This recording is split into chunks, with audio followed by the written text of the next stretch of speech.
Oh, for goodness sake!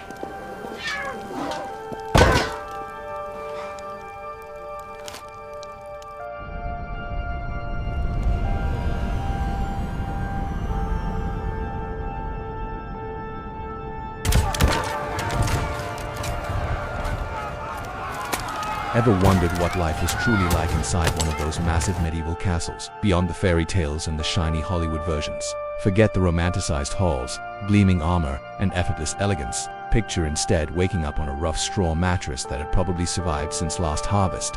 Your back aching like you'd been wrestling dragons in your sleep. While today's complaints might revolve around memory foam being too soft or too firm, medieval castle dwellers had no such luxury. Their bedding could legitimately injure them. Medieval medical texts even included remedies for mattress-related injuries. Imagine telling your local healer, "Yes, good sir, I have been attacked by my bed." For the wealthier nobles, there was only a slight reprieve, a wooden frame to elevate their straw slightly off the stone floor, giving them a marginally less torturous experience.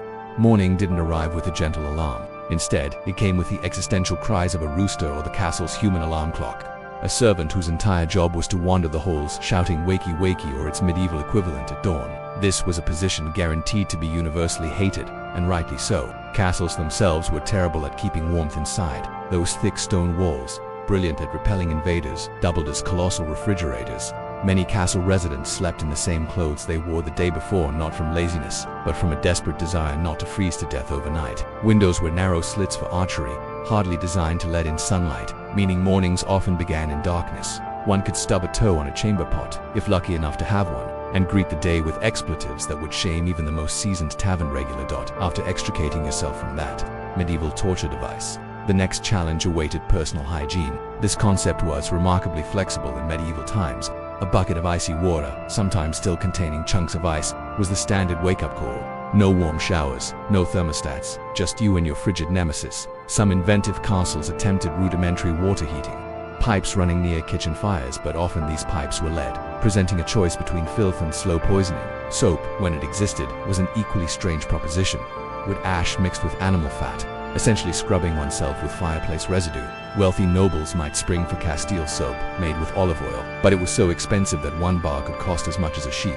Imagine spending your entire paycheck on a single bar of soap.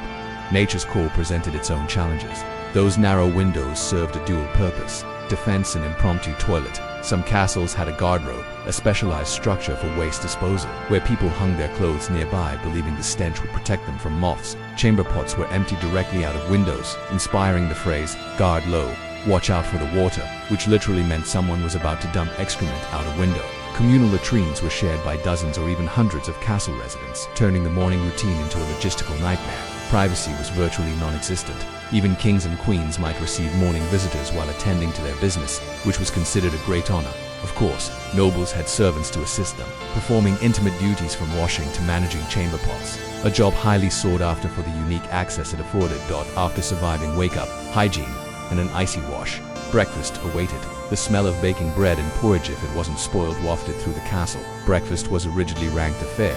The king took the best portions, while lower-ranked staff scraped together pottage, a bland vegetable concoction stripped of flavor.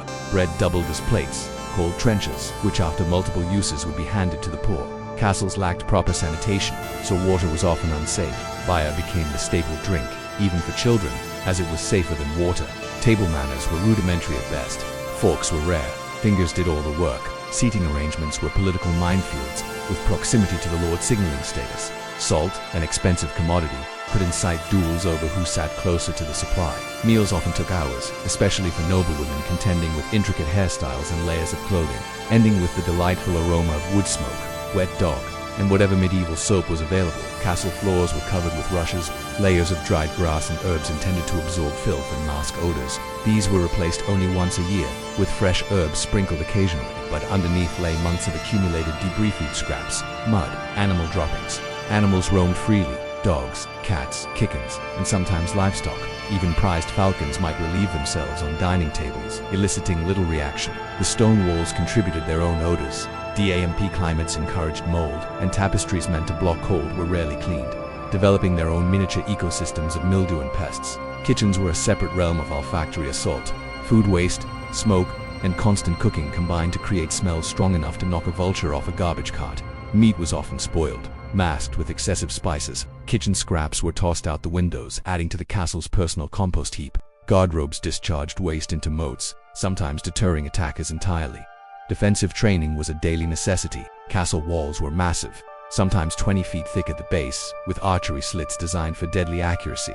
Murder holes allowed defenders to drop rocks, boiling oil, or even beehives on intruders. Spiral staircases were clockwise, favoring right-handed defenders and punishing attackers with uneven steps. Children participated as messengers or water carriers, sometimes turning siege drills into playful battles with rotten vegetables. Moats were engineered, marvels capable of rapid flooding or draining to confuse enemies.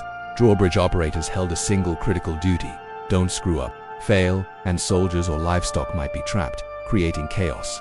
Siege preparedness consumed castle life. Provisions, weapons, and entertainment had to be stockpiled for months. Knights trained constantly, maintaining armor, attending ceremonies, and supervising squires. Servants had roles ranging from wardrobe keepers to chamber pot carriers, while blacksmiths repaired everything from weapons to cooking pots, often handling bizarre requests like dragon-shaped door handles. Castle life was a perpetual ballet of responsibilities under the watchful eye of the lady of the castle, who ran the estate like a small city combined with a military base and a farm. She managed accounts, staff disputes, food stockpiles, and even temporary military command during sieges. She also oversaw rudimentary healthcare, educating children, and balancing the castle's finances, all while preparing for emergencies and ensuring the smooth operation of daily life. Medical practices were imaginative.